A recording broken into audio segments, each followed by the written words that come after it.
Focusing for hours isn't hard. You're just doing it completely wrong. Most people sit down to work and lose 2 hours without finishing anything. Not because they're lazy, because nobody ever taught them how the brain actually starts. Step 1. Don't fight the start. Shrink it. The reason you can't focus isn't willpower, it's the size of the task in your head. Here's the fix. Open the doc and write 1 sentence. That's it. Your brain isn't scared of 1 sentence. It's scared of the mountain. Shrink it, and it stops resisting. Step 2.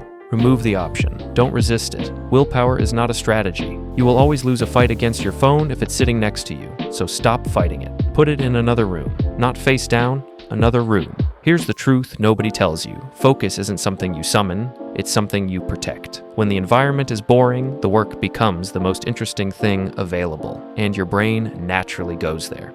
Step 3. Work in cycles, not marathons. Your brain was never meant to focus for hours straight. It works in pulses. 25 minutes of full focus, then 5 minutes completely off. This isn't a trick. It's how your brain recovers and resets. Most people think the goal is to work harder, but the real goal is to work in a way your brain can actually sustain. So the next time you sit down, shrink the first step, remove the distraction, and work in 25-minute cycles. Just be consistent.